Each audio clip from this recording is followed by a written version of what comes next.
Hello, insatiable listeners. We have now concluded our season 9 of Fiery Fertility. I have heard from so many of you how much you love the season. And if you haven't listened to season 9, I highly recommend you check it out, whether you're in the market for kids or not. It's really a look into our feminine power and how to access that through nutrition, our healthcare choices, and owning our story. We are now on hiatus between seasons, and I'm on maternity leave. I will be back on January 15th with a brand new season 10, which will be a crash course in truce with food. We will look at the root causes of why we can't lose weight and how addressing these root causes, which aren't about willpower or discipline, can make us feel back in control of food, get off the all or nothing roller coaster, get us to stop monitoring ourselves all the time, and trust ourselves when the dessert cart comes. All with a main course of self-compassion and self-acceptance that doesn't have to mean resignation if you aren't comfortable in your body. When you can accomplish this freedom and consistency, weight loss can be a side effect. I'm so excited to share this season with you. And Truce with Food, my signature boutique group program, will begin in March 2020 for another round. In the meantime, enjoy these popular Insatiable rebroadcast episodes to help you thrive during the holiday season and set you up really well for 2020. Can you believe it? It's 2020. All right. I look forward to reconnecting in the new year. If you were taking an Amtrak once a week, or if I was going to the shore every weekend, and every weekend I would order fried clam strips, that's not moderation. Right, not at all. But to some people, that is their definition, right? I don't eat any of that during the week, and then I have that on the weekends. So I haven't been weighing myself or anything because I didn't want to have that external data kind of putting pressure on me. But when my daughter and I were on vacation, we did a bit of shopping, and I am down in dress size, totally down in dress size. Didn't realize I felt good, but I'm for me to have that coming off of a vacation month was kind of crazy. That was a crazy realization for me. So I'm pretty excited.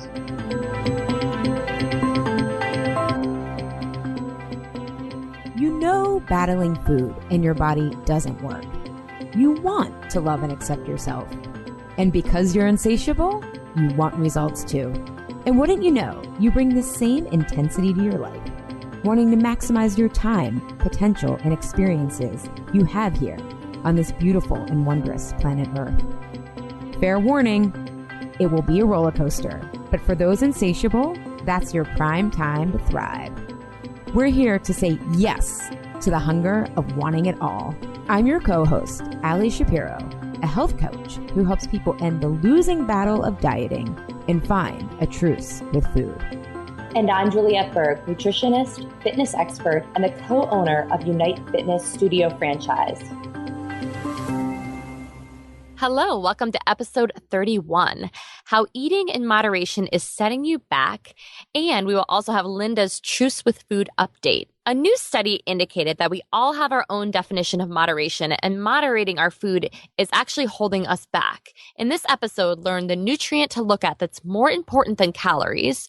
Learn what flavors to add into your diet so you are finally off the salty and sweet seesaw. And lastly, the unexpected thing to do to stop justifying just one more bite. So, Juliette, let's talk about this really interesting article that just came out in the journal Appetite in June. And the researchers wanted to understand how people define moderation. And without knowing anything about the study, how would you define moderation? I knew you were going to ask me this. I don't have anything prepared. How would I define moderation? Well, it's different for me with different areas of my life. I'll take exercise, for example, because I've had to really practice moderation with that over the past year or so since I've been dealing with some chronic injury stuff. But it's just not overdoing it for me with exercise. It's listening to my body more and doing what is going to be good for me, doing what I need to do, not necessarily what I want to do in order to feel better and have a better body, a better feeling body. surrender. That's your definition of moderation. I guess so. It's not what you would think when you think about moderation, but with food, it's really different, I think. I guess moderation with food would just be not over, again, I guess it's not overdoing it, right? I don't really know what that means. So what does this article say? Because I don't even know. Well, I think you basically hit what the researchers discovered. And they found that when they asked people to define moderation, it was a completely subjective experience. So basically, everyone has their own different definition of it. And what's interesting is both thin and overweight people, right? Because there's sometimes this stigma that people who are overweight are like they're, there's a moral failing or something, which isn't true, but that sometimes is the stigma. Both thin and overweight people really misjudged. They knew it was less than overeating, but often it was more than really a healthy definition of moderation. And the more that someone liked a food, like their favorite foods, like in my case, peanut M&Ms, we all have our thing, the more generous their idea of moderation was. Okay, so if you like peanut M&Ms, what is moderation for you with that food? Yeah, well, that's an interesting question because you can only buy them if you're in the only time I ever like the only time I really eat them, it's this odd thing when I'm on the train. I don't know what it is. No, it's funny you say this because I was just having a conversation with my physical therapist earlier today. And I said that the only time I will ever eat fried clam strips is when I know, right? She's like, that's disgusting. No, I think it's oddly specific. It's very specific. Is when I'm on vacation at the beach, like somewhere where Cape Cod or, or the South or someplace that's what they do. They fry clam strips. And if I see them on a menu when I'm on a beach vacation, I will order them at least one time on the trip. So for me, moderation with fried clam strips is like once, maybe twice a year. Yeah. And you're categorizing it based on how, like the frequency. And with me, with peanut M&Ms, when you buy them in a train station or, like on the go, you can usually, I've only been able to see them in the king size or they call them two size, like sharing size. Well, I don't share. And I do end up eating the whole thing. And I don't know, it's something about Amtrak or the train that there's something odd about it, but I do eat the whole thing. Now, I wouldn't even consider that moderation. I'd consider it eating a large size, but because I only do it a couple times a year. And in fact, I've even taken the train a couple times recently and I've packed my own food so that oftentimes there's nothing on Amtrak really that's gluten-free. So sometimes I'm so hungry and then, I go for the peanut M&M, whatever. But I consider that moderation because I maybe do it 3 times a year. However, if you were taking an Amtrak once a week, or if I was going to the shore every weekend, and every weekend I would order fried clam strips, that's not moderation. Right. Not at all. But to some people, that is their definition, right? I don't eat any of that during the week, and then I have that on weekends. Yeah. Yeah. Oh my God. That like on off, mentality, like it's my cheat day, right? That we talked about on the last episode with JD Roth from The Biggest Loser. That mentality is really dangerous, especially because you probably in this case, as the study is showing us, overestimate how much you're really eating. Then you probably don't feel like you're getting the results you want. The thing is, we play so many mind games with food. For sure. But I think what's really interesting about this study is that what is the definition of moderation? Like, I think it's a really important, when this study came out, a lot of people on the interwebs who are into very specific diets were like, see, this is why people can't just have a little bit of these triggering foods, right? The ones that are high in sugar, salt, fat. You can't control yourself. And there's kind of, I feel like assumed within that point of view is that the body doesn't want to be healthy and that you have to control, like it's so hard to control yourself that you have to eliminate the food altogether. Mm-hmm. Whereas I've found it's very easy to be moderate if you understand, like I pick peanut M&Ms over regular M&Ms because the fat in the peanuts doesn't make me as hungry as regular M&Ms. I mean, it sounds, it's the healthier choice for my blood sugar control. But also if you can identify the emotional reasons that you start to feel out of control around food. Like I think people really can be moderate, but I think we need to start to talk about, well, how do we determine what a healthy size is so that we aren't replacing one, rigid diet for another, quote, healthy eating plan. So the definition of moderation, there isn't really one. It's just all subjective. Yeah. Yeah. Yeah. And I think what's interesting is, and I think one of the ways that I wanted to talk about and share with listeners today to try to start to craft your own definition is don't rely on the portion sizes that are given to you on a box, right? Or even Weight Watchers, like deck of cards. I remember, that's how much protein you should have, or the size of a CD is how much pasta you should have. Or wait, maybe it was a tennis ball. I forget. I haven't done Weight Watchers in like 15 years, but they pick these arbitrary amounts that really moderation, so much of it, if you really do want to eat moderately, right? Like be able to eat. Do we? Is that the goal? I think it is if you want to be able to have peanut M&Ms once in a while, or a glass of wine once in a while. Mm-hmm, mm-hmm. Is it a goal for you? Maybe not. I don't think it always has to be the goal, but. Yeah. I mean, somebody asked me like, when is your cheat day? And I said, every day is my cheat day. Because I just eat. If I want something, I guess I moderate myself regularly every day. It's almost like it's like a dial to me. Like sometimes the dial's turned up too high. I got to lower the dial. Sometimes, does that make sense? Like sometimes I find myself going off a little bit too far and then I got to pull it back.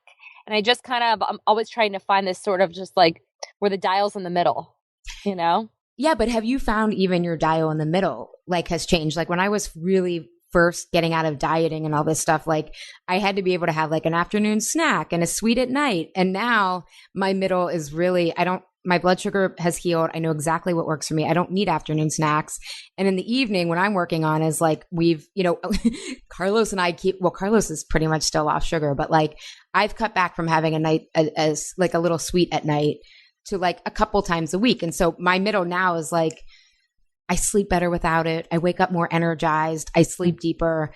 And so I'm at this completely different place where like these tweaks to me are purely because of how much better I want to feel every morning, not just because I'm trying to get out of dieting hell. Yeah. And I think that's really the mentality that if you bring that mentality of feeling better and healthier versus looking better and skinnier, that makes all the difference. Yeah. Yeah. No, you definitely have to make that shift, but it takes a while to make that shift. It's not like a light switch and you're like, oh, I'm just going to do this because I want to feel better, because you have to do a lot of, I think, experimenting and being consistent enough, right? I think consistency is so the key. And that's why I think moderation can be a really important tool in that. So I think it's important that people do have an understanding of what that is, but one that works for you. And again, what I don't like about a lot of the chitter chatter, is that a word? The chit chat in the interwebs after this study came out was like, oh no, this is why people have to basically be all or nothing. And I think that might work for some people, but if you've yo-yoed a lot, I don't think that's possible to do all or nothing if you really want to heal your relationship. I think we said something recently that it did hit home for me in a sense when working with clients, when we said something to the effect of like, what are the results you're getting, right? Have you lost weight? No. Okay. So what's not working? Have you lost weight? Great. What is working? Yeah. And I think that I had a friend recently who sent me a message and she's like, so I've been eating this healthy shit for a month and nothing's happened. It was like, all right, so something's not working, and you haven't lost weight. So let's look at it. But really her idea of moderation is very much like, it's very skewed. It's definitely overdoing it. So the weight loss isn't going to happen with, so that's not working. That's not the right kind of moderation. There's a way to, Yeah. So let's get listeners some foundational, I think the 3 foundations of maybe how to start to define moderation for them that works. And, I talked about don't look at the package to give you a serving size, right? Like, no, I'm not even talking just 100-calorie snack packs. Like I bought these gluten-free raw crackers the other day and they were like, I think it was 8 crackers were like a serving size. But what I always look at is the ratio of sugar to fat. I think that's a really quick guide for people. So if you think about grams, 4 grams of sugar, a visual of that is 1 packet. So I try to buy things with zero sugar, but if I'm looking for something that's moderation, right? Like I'm thinking it's the summer right now. If people are thinking of, icy drinks or even ice cream or frozen yogurt, when I'm looking at the sugar content, that automatically shifts me often to the higher fat choice. So ice cream is actually better for me than frozen yogurt. Or like I said, like the peanut M&Ms are going to be more blood sugar balancing, which helps you not be as hungry. A lot of times with these foods that are hard to moderate, you're actually hungrier than when you started because of the sugar rush. And so really looking at the rate at how much sugar is in something will really help guide your portions. And then also then help you sometimes need to make up your own snack. For example, if like with those crackers, because they even though they had no sugar, they had a lot of carbohydrates in them. So I made sure that if I was going to add them to my meal, I had fat at that meal as well. I mean, I normally do have fat, but I just made sure that was. You didn't just eat those by themselves. Yes, exactly. And so that helps guide me so that I'll actually feel satisfied from something rather than hungrier from the start. And so I think for everyone, stop, looking at the portions that you've been given and start looking at how much sugar to fat. And I actually think, Julie, I'd love to hear your opinion. I look at everything through metabolic typing, but I think for most people, you want at least as much fat as sugar, if not more. That's how I guide it. I've never done that before, actually. So you're teaching me something today. I look at, I definitely am aware, look at sugars, and I try, if there's something that is packaged, I try to have it be the lowest amount of sugar as possible, 5 grams or less, That's for some metric. For some things, they are a little bit more, like granola, for example, might be, there are certain ones that are 7 grams, you know what I mean? Or, a bar might be 10, but that's typically my max would be like 10 grams in something. Other than, if I'm eating ice cream, obviously that's not going to happen, right? That's moderation. I'm not, the sugar's going to be high there. But I do make sure that there is fat in my diet, but I've never looked at it to like match the ratio sugar to fat. But it might be that the foods I'm picking are doing that anyways, because I always try to have a balance of protein, carb, and fat in pretty much everything I'm eating. Yeah. And I think I always tell my clients in the beginning, everyone's different. Some people really like numbers and they're really data driven. So I'm like, in the beginning, start to get this, but eventually, like maybe measure specifically or just have a ballpark. I don't do that anymore. Eventually you get intuitive and like, I'll just know, like I'm thinking with like guacamole in chips, the old me would have like loaded up on chips and like skimped on the guacamole, right? It's like, so much fat. The me this time is like, okay, I portion out a good portion of guacamole and then I pick, I get a couple of chips.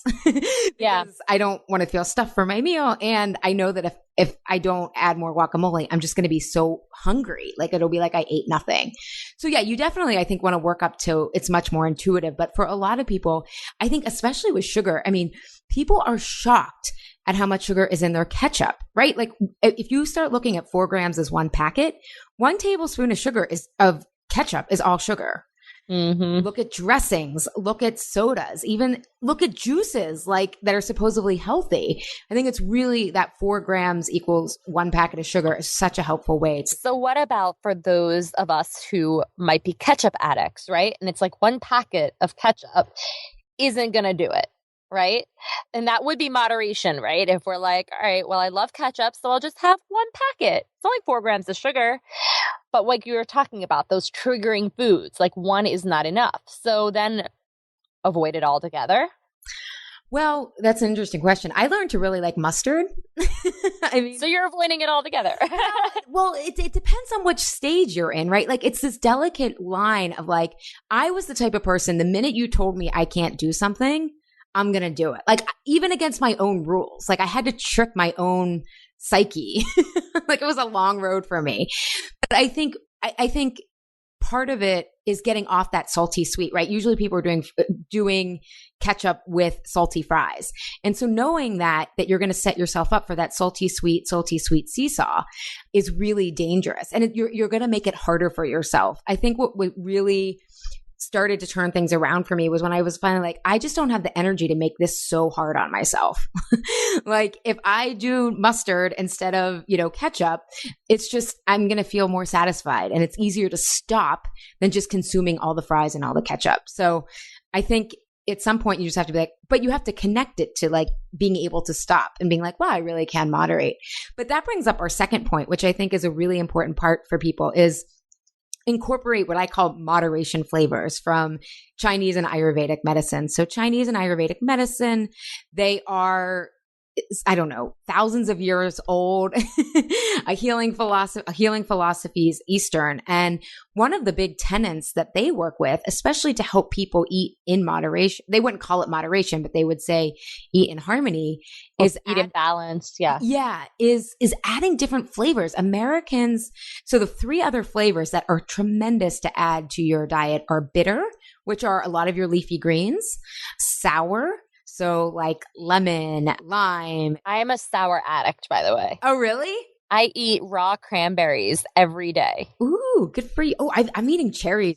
Those are my berries, or cherries. Yeah, anything that's super sour, I love. Yeah, and we need that flavor. And then the last one is spicy. So, that one I've had to work up to.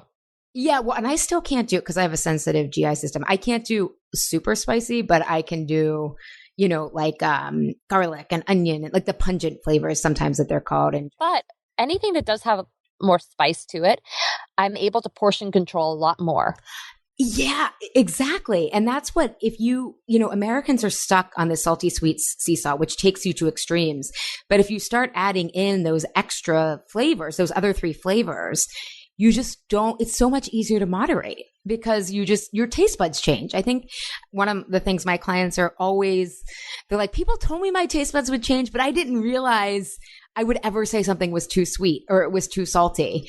And it's so, again, if you work with your body and give it what it needs, it will moderate on its own. So are we talking about having the bitter, sour, and spicy all in one meal? Or throughout your day? You know what I mean? How would one incorporate that? Yeah, I think it's a great question. And I think other cultures do it very naturally, right? Because I'm just thinking, okay, making ground beef Mexican last night. We definitely had bitter because we did dark leafy greens in there and we had the spice. But as far as the sour part, oh, you know what? We had guacamole with it and it had lime. Okay, there we go. I was very satisfied from that meal. It is, when you get all the flavors, it's amazing how and you feel more satisfied from everything.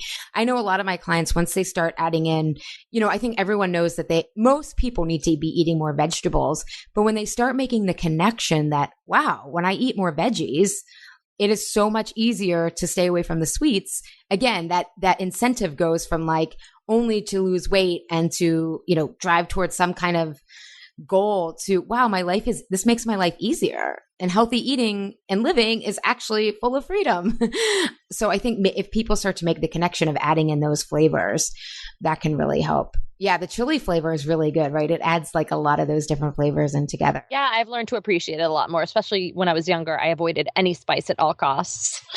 Interesting. But I just was uncomfortable, but I can appreciate it now. I know.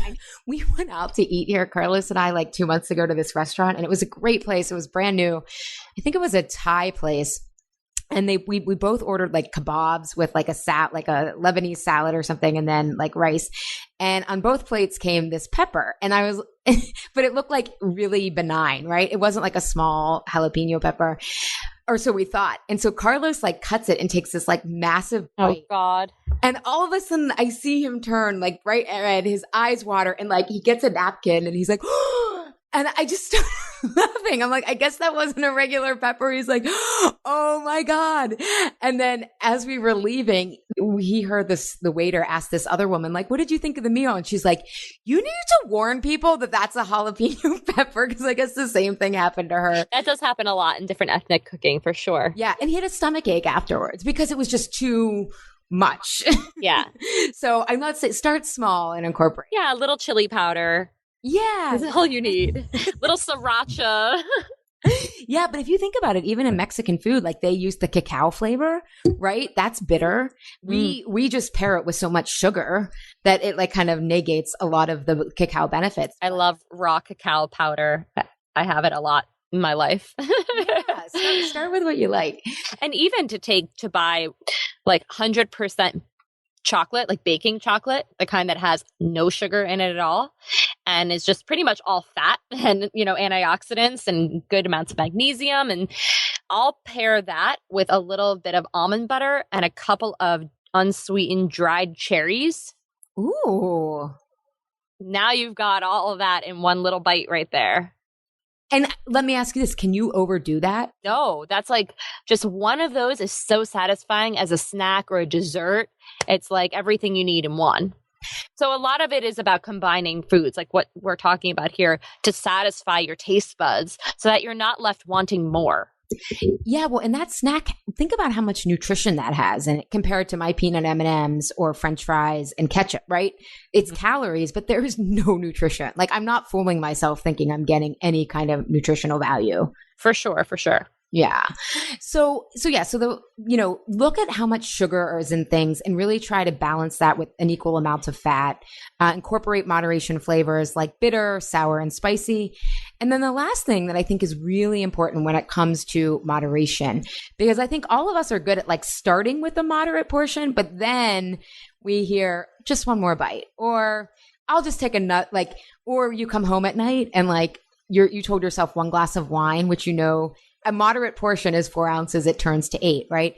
When you start doing the justification, that's what I call it. It's like, that's usually a sign, not that you're weak or that you lack willpower, but that you're emotionally exhausted.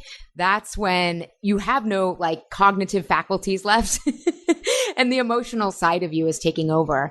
And so one thing that is really, really powerful, and there's a lot of emotional intelligence research around this, is really being able to identify what you're feeling in that moment. A lot of people think it's like, no, I just want more fries, or no, I just want more wine. But if you can clearly identify what you're labeling, it's what you're feeling, it's called emotional differentiation. And often you go from, oh my God, I'm just going to have more cake, to, oh wow, I'm actually exhausted. This has been a long day and I need to call it a night. Or, wow, like this party is actually really boring. I feel kind of like an outsider. I don't need another glass of wine. I just need to say, been here long enough, I'm out, or make stimulating conversation. I find for a lot of really busy people, what happens is with the nighttime snacking, for example, which is just like, I'll have a little bit, but then it turns into a lot of it, is the mentality of, and they might not realize it, but I don't want my day to be over, because all of their day has been work and taking care of maybe their kids or their family members or whatever. And then they finally have this space at night. And it's like, oh, geez, I have an hour before I really should go to bed so I can do it all over again. So the eating becomes this, well, I don't want my day to be over. I want to, I want to pleasure myself more. I want to have a little bit more. Right. So are they looking for food to give them more energy, to have more of a day so they don't need as much sleep? Or is it, I need something meaningful or memorable in my day? Something meaningful and something pleasurable to make their day feel like a better day. I wonder if it's also, when you're stressed chronically like that, you become desensitized to pleasure. Smaller pleasures like coloring or talking with a friend. I think of all these like Little House on the Prairie pleasures. Like I love Laura Ingalls Wilder. Coloring's so good for you, though. Exactly, but if you're chronically stressed, you really become desensitized, and then those really potent sugar, salty, sweet, fat combinations are really the only things that register. Mm-hmm. Yeah, for sure. Yeah. I agree with you. That used to be the case with me too. When I was in the corporate world or when I was traveling, especially, if I'd travel internationally, like for work, I wouldn't know what time zone I was in. Like I had no friends because I had just moved to Philadelphia, but was like traveling the whole time. I totally get that. That can be really challenging. I think one of the things I talk about with my clients is like, if you imagine a battery, like a cell phone battery, everyone has this charge threshold. It's different thresholds for different people, but there's a different threshold where all of a sudden you don't want to make the quote unquote healthy choice. So, for some people, if their battery dips below 30%, and you can gauge this for yourself, it's like, that's when the wine. This is all about visualization and imagery right here. Yeah. Or tuning in and getting clear. But like, I know when I'm at 30%, like the wine comes out no matter what, right? That's when the emotions are just running the show. Versus if I can make sure I don't get to that point, like even when you come home from work, rather than just going straight into the evening, right? These transition times are really challenging for people.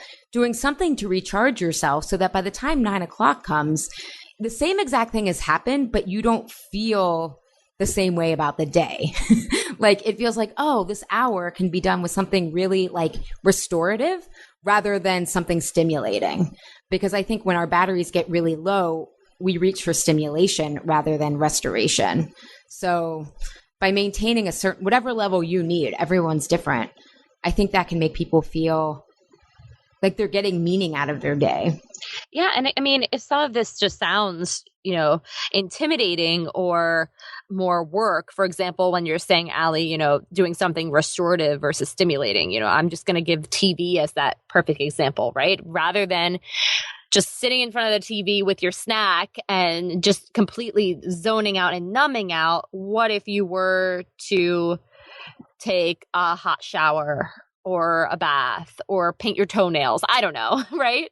But if that sounds like something that is almost like an arduous task, I think that's okay to feel that way. Like honor the fact that you feel like, oh God, that doesn't sound as much fun as my nightly routine of TV.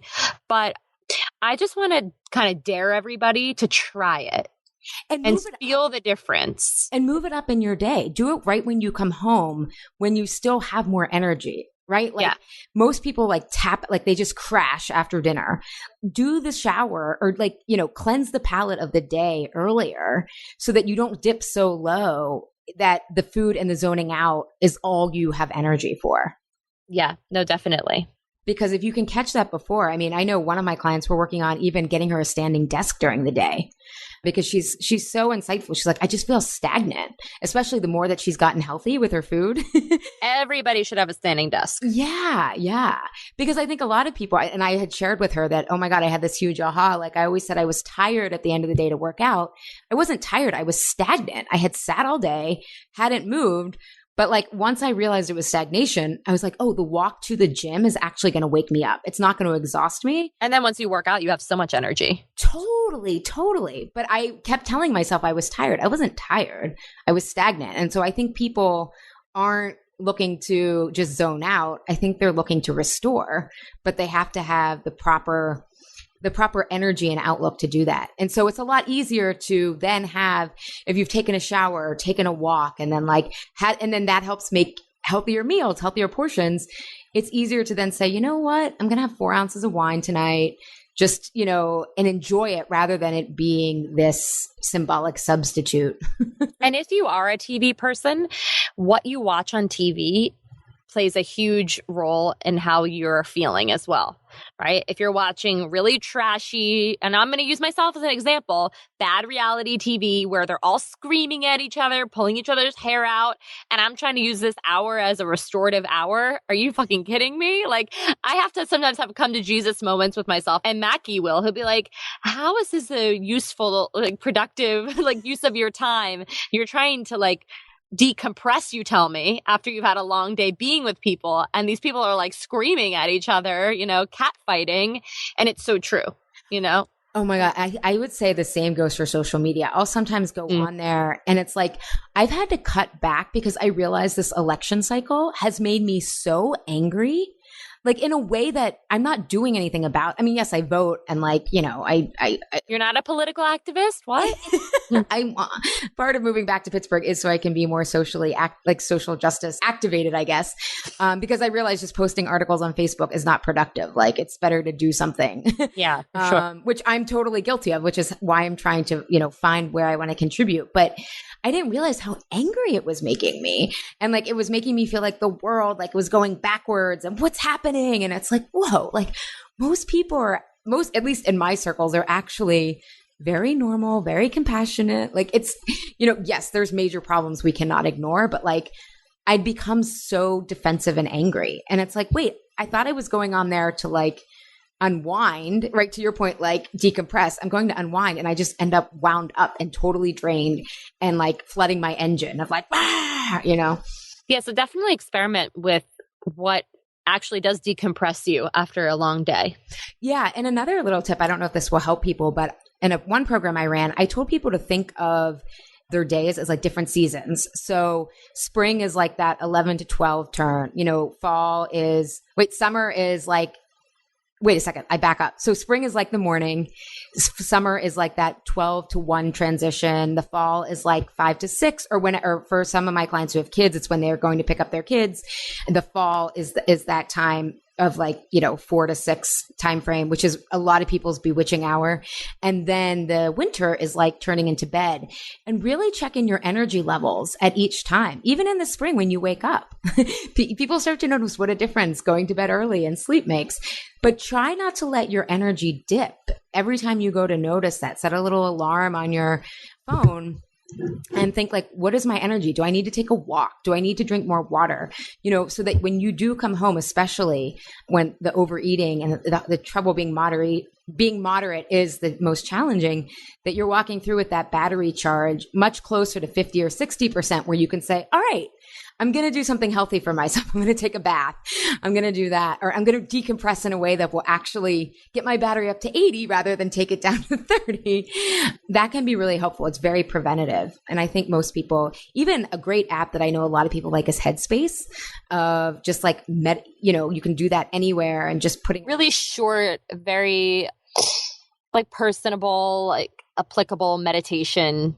Yeah, and you can see how many other people in the world are like meditating at the same time as you.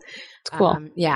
So I think that's those are some really great tips so that you are able to moderate, if that's your goal, to your point, Juliet. But it's a really important tool if you do want to get results, because I think results really require walking that middle path between not caring and caring, and figuring out a healthy middle ground. Even though that will change as you get healthier. And results don't lie. Ooh. I mean, it's right. If you're not getting the results that you're looking for, then something isn't working. Yeah. And notice too, results, weight. I know for a lot of people, weight loss is the ultimate goal, but that might not happen every week, but there should be other results, like sleeping better. Yeah. Better poop, less cravings, less wanting to be bad. I mean, I think that's a huge shift for my clients when they're like, oh my God, I really do like healthy eating. I can't be one of those people that's like sarcastic about it anymore. And I'm like, yeah, it is good. So any more parting words before we get to Linda's Truths with Food update, Juliet? No, I think I learned a lot about moderation today myself. Now to practice. Yes. All right. Stay tuned for Linda's Truths with Food update. We did not have class this month. So how did she do with working the tools and being completely on her own? Stay tuned. Hello, everybody, and welcome to Linda's 4th Truths with Food update. Can you believe it's been 4 months, Linda? No, I can't. It's crazy. Actually, it feels longer too in some ways. Well, you covered a lot of ground. Exactly. So for people who are just tuning in, we have been following Linda, who joined Truths with Food back in March. And every month we've been doing an update about what she's discovering to give you a sense of what it really takes to call it Truths with Food, but also what is coaching and how do you figure out what works for you, and Linda's own insights and discoveries. So last time we checked in, the program had officially ended in terms of content and skills and tools. And Linda, you were doing really well, but then you had this upcoming June was tons of travel. So it was like, is this going to stay together on the road? Right. Yeah. So what did you do to prepare? Because one thing that struck me, I always find it interesting how I interpret things and then my clients, what they say. And you said one of the things you had done to prepare was that you had visualized. Mm-hmm. And I was like, oh, that's so interesting, because I wouldn't have used that word. But what did you do heading into your trip in terms of visualization? Did it work? Did it not? Yeah. Let us know what happened. That's great. Well, it totally worked. I had kind of like 3 different parts to my vacation because one was like a little mini trip with my son. And then another one was bringing him to visit some family. And then another one was a little mini trip with my daughter. So I had like these 3 different trips that had different dynamics in each one. But first of all, I visualized a couple of things. One was the kind of emotional component that goes along with the family visit that I was having. And those were some of the things that I was leading into, I think, during the group was, some major changes going on with my family. My mom's trying to sell her house, and the house is in New York where we were going to visit. So prior to the trip, I wanted to get kind of my mental state kind of prepared for the trip. So I visualized what I wanted it to be like. Like, how did I want the relationship with the family I was visiting to be? How did I want it to go with my mom? What did I want the experience to be like for my son when I was there? So I kind of pictured it in my head so that while I was there, I had this vivid image, or kind of, actually, I would say I had more of a feeling in my body of how I wanted it to feel while I was there. And so I was able to know if I was actually doing that because I would feel that way. So that part, yes, went really well. I actually had a great visit. My son enjoyed himself. I felt really connected to my family. So that part worked for sure. Yeah, what I loved is that you're, in Truth with Food, we talk about going from this good girl or good guy mindset of like basically internalizing this group goal that you don't even know you're trying to achieve, which for some people is keeping the peace. Other people, it's just like making sure everyone else is happy, or, to stepping into this, what we call the boss mindset of, wait a second, this is my trip. And it doesn't mean that, forget everybody else's goals, but like, what do I want to have happen? Right. Now, if I'm listening to this, I'm thinking, well, that's great. Just because you want something to happen doesn't mean it's going to happen. Right. So what did you do so that this time would be different? Well, I think the first thing, and it's interesting because this is how having my mental state prepared is kind of intertwined with having my food, my I guess physical state entwined, was I prepared in my mind what I would be eating and what my goals for my intake would be. So particularly for the family trip, my brother owns a restaurant, and the food's not like super healthy, but it's like awesomely delicious, greasy food, fried bakery, all that stuff. And usually when I go there, I totally let go. Like I'm like, all right, you know what? I can't even, like, because I didn't want to make, he does the cooking. So I didn't want to be like really picky about what I ate and those kind of things. So I brought with me a bunch of green smoothies so that every morning I could start with a green smoothie. And I focused on having like a blood sugar balanced meal, specifically breakfast and lunch, so that I wouldn't overeat. Because what I was worried about was if I got my blood sugar kind of off kilter, I'd be tired, and then I'd drink too much, and then I'd be emotional, and then I'd not only not achieve my goals for the visit as far as like connecting and, having a certain feeling around the visit, but I also would be mad at myself and beat myself up for not kind of following what I wanted to do as far as my eating and my nutrition. But I think that was like that was the major thing, because I would say like the rest of it kind of fell into place. So like hanging out and being with my family, like my mom and I were going through boxes of like pictures and stuff. And instead of feeling like rushed and feeling we had so much to do, we just kind of chilled out and enjoyed it. And we enjoyed each other's time. And I wasn't at all focused on my eating, or being upset about what I had just eaten, or thinking about, tonight, if I don't do this, I can have ice cream or whatever. I wasn't thinking about those things. I was just present. So that's the interesting part. So achieving that part of the goal, I really attribute it largely to my eating and my nutrition. I did get pretty good sleep, and I also got some, like, we were outside a lot. So I think having like fresh air and sunshine, I think those things were good too. But I think it kind of fell into place. Yeah, well, and one thing so in June, July, and August, we have a group check-in once a month to see how everyone's doing, integrating the tools, because everyone's on their own learning curve. Change doesn't happen like, methodically. But one of the things that you said was you realized too that probably a lot of times in the past where you thought you just like loved to eat or you didn't have control of your food, it was just that your blood sugar was imbalanced. Yeah, totally. And I think the thing that I had noticed, I think I was realizing this when we spoke last time, like right before my break, was every time I'm kind of sitting down to a meal, I'm making a decision of, do I want to keep a balanced blood sugar or not?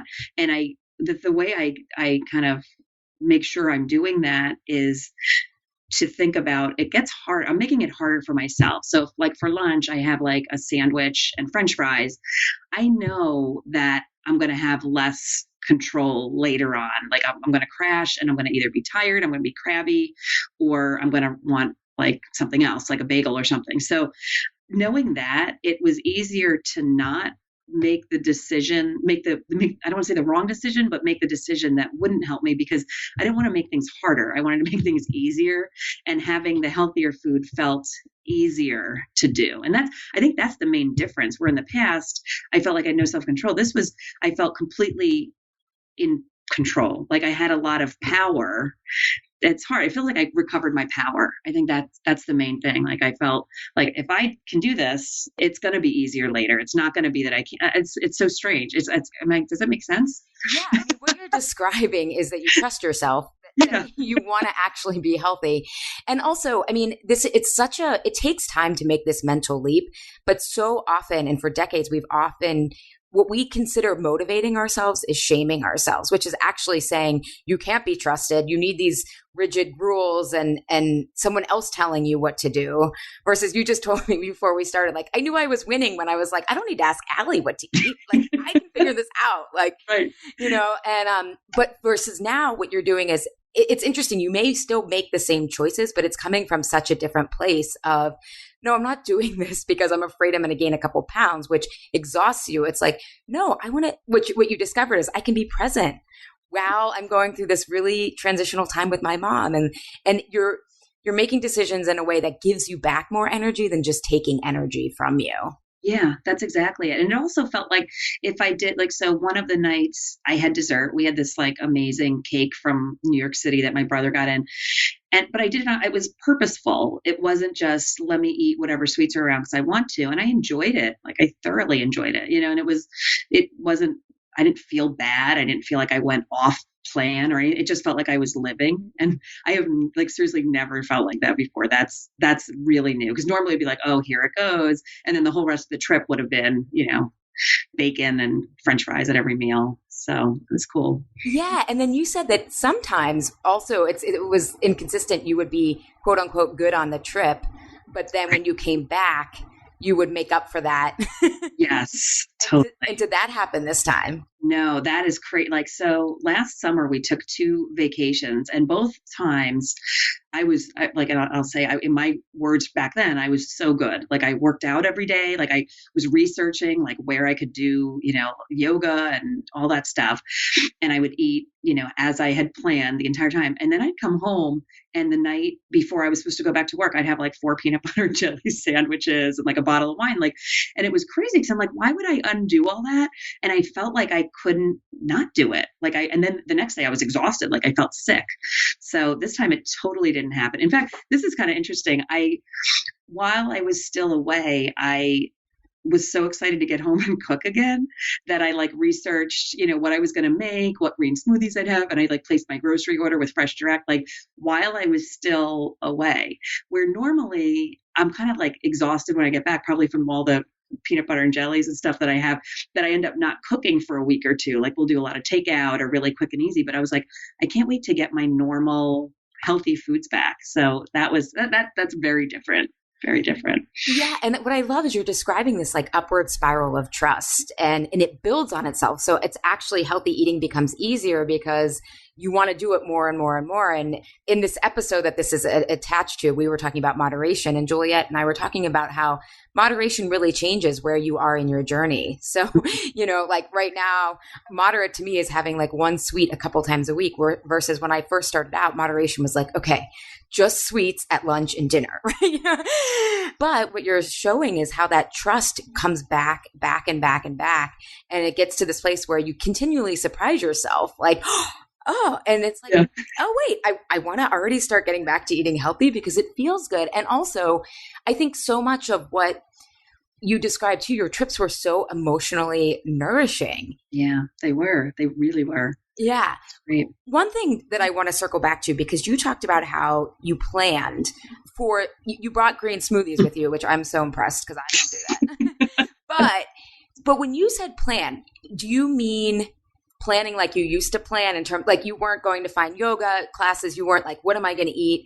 Tell people what you mean by what an intuitive sense of planning looks like now. So the main goal was kind of like taking my framework for a blood sugar balance meal. So generally, like for me, a breakfast, and it wasn't like planning like, Weight Watchers points or calorie type planning. It was more like, what does my normal meal look like? So a breakfast would be usually a green smoothie, a healthy fat, and protein, like eggs or whatever. And I'm like, all right. Oh, and I forgot my mom went and picked up avocado for me because she knew my brother would have avocado and she knows I eat a ton of avocado. So I was like, great, because he has eggs, so I had every morning I knew that I was already going to start the day with something that would kind of set my day up really well. And then lunches, what I would do is just try to avoid having like a sandwich or a white bread kind of thing. So it would be some sort of vegetable and some kind of meat. I think one day he had, it was like grilled chicken. And I was like, okay, this is perfect. So it was really easy to just find it was more like putting together like a little puzzle of just some pieces that I knew I would need to have, So I think one day at lunch I had some nuts, but it was really just kind of balancing all of those components. So it was more making sure, I think usually the healthy fat for me is the hardest one to make sure I can get at if I'm someplace that's not very healthy. So I also threw like a couple of Kind bars in just in case, just to make sure that. So it was less about, I think usually my planning would be involving how much can I eat, or how much can I have at each meal, or what should I be watching? This was more, let me just make sure I have the right things to kind of fill in the blanks from what I can't get at his restaurant or wherever we were. Yeah, I love that because I think it's so important for people listening. If you don't understand how to balance your blood sugar, I don't understand how you can make any progress because you just end up thinking that you love food, you love bad carbs, and you're all over the place. And I loved what you described earlier is, so many people want to separate the physical from the emotional, right? Like, all right, part of it is what I eat and part of it's the emotions. But the reality is they are so nuanced and intertwined that the easiest way I think, describe the connection is if you don't have your blood sugar balance, you will not have any sort of emotional resilience. You won't have any sense of groundedness to even take on the day. Yeah. That's like a non-negotiable. You have to have that physical resilience. Otherwise, I don't know if you white knuckle it or what not. Yeah, I don't know, but it's cool. And it really made things simple. Oh, and I have to share this because I forgot to share this on the call the other day. So I haven't been like weighing myself or anything because I didn't want to have that external data kind of putting pressure on me. But when my daughter and I were on vacation, we did a bit of shopping and I am down in dress size, like totally down in dress size. Didn't realize like I felt good, but I'm like, for me to have that coming off of a vacation month was kind of crazy. That was a crazy realization for me. So I'm pretty excited. Oh well, I always say weight loss as a side effect or getting, right. Weight goals are a side effect. That's so great. Congratulations. Thank you. Yeah. Was it, and did it require the grit and brute of force that you used to do with that? No, not at all. Like, that's the thing. Like this month, like, especially I was just kind of living and kind of being, so it's cool. And I think there were times that like along the way, like, I think it was shortly after our last month's connection, I was starting to be like, all right, I've been really doing this, but like, when am I going to start losing weight? And then I like was going to weigh myself because I was like, I feel like I've been really on, but I can't tell. And then I was like, I could, but I'm like, I don't want it to discourage me because I don't want to think about it like that because I know I'm making progress. Like I think that's the hard part. Like intuitively, I know that the weight's going to come off. Like it will, but it just involves kind of continuing with this. And it, like you always say, it's not linear, right? So for me, it does keep happening. So like when I got back from vacation, I kind of was like, all right, now I'm done with the month. And it was all those things I was like thinking about and planning for. I'm like, what am I going to do like this next month? So that's where I'm kind of like figuring out how do I kind of restore myself again. And I think, as I move forward, it's just going to get easier. And I think those other kind of side goals are going to kind of work themselves out. So. Yeah, I know. I remember when I lost weight without like the traditional trying. I'm like, wait, the easier my life gets, this happens on its own. Crazy. Like, why didn't someone tell me that 18 years ago? Like, and then it's, a lot of times when I'm coaching people or whatever, they're like, oh, that just makes so much sense.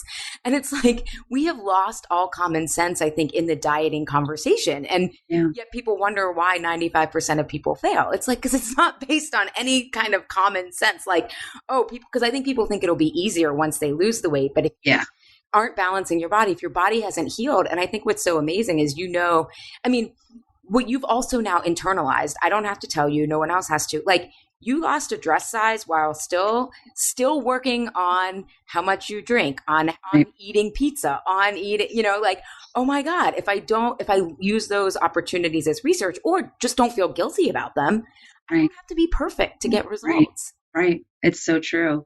It's so true. But you have to live it to believe it. I kind of think you can't.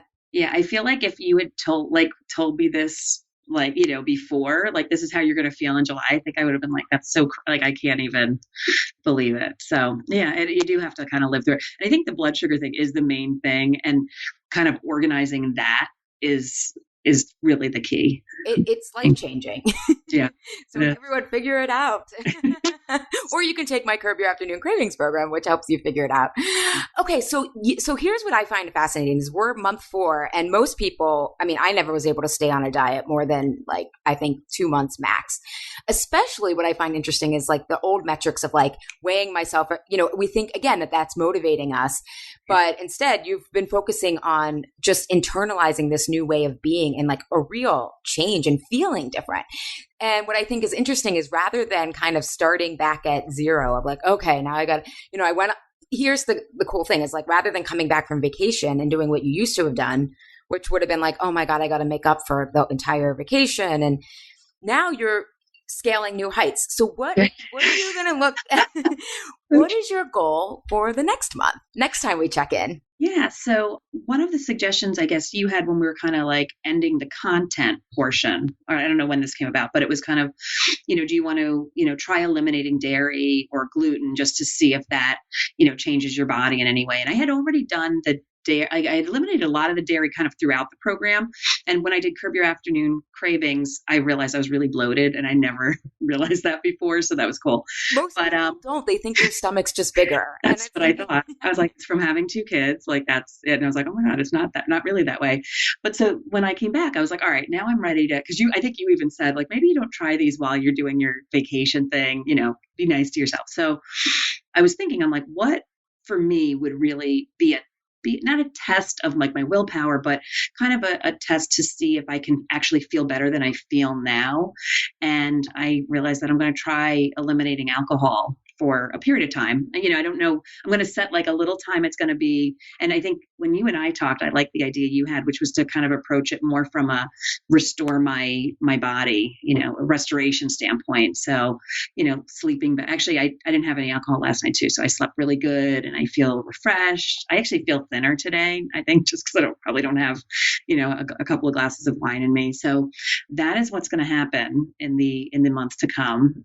And other than that, I'm really just focusing on continuing what I've been doing. And I've also kind of started to get back into working out. That's been hard for me because I was working out like 6-7 days a week before I crashed and then just stopped working out altogether. So I've been doing like a yoga once a week. And then me and my husband, I forgot, because we do like little extra stuff. Like he'll go running and run 10 miles and I'll bike with next to him, so I kind of forget that I'm able to do those things where, I have the energy to do it. I feel good. So, so the main goals are kind of like reintroducing some workouts that feel good, like approaching it from what would make me feel good today, rather than, I have to work out because I ate too much or I need to, work out for whatever reasons, but what would feel good. And then trying to, see how my body feels without the alcohol in it. Yeah. And how did you come to, because in the 3rd month of Truth with Food, just for people who are listening, you've basically cleaned up your diet a lot, meaning you figured out what works for you at that point. But the 3rd month, I tell people, if you're still having any kind of symptoms, maybe consider the 21-day elimination diet of one thing, not gluten, soy, dairy, all of it, because that can be overwhelming for people. But so you had started that. How did you arrive at alcohol? Because that wasn't necessarily yeah, that was your choice.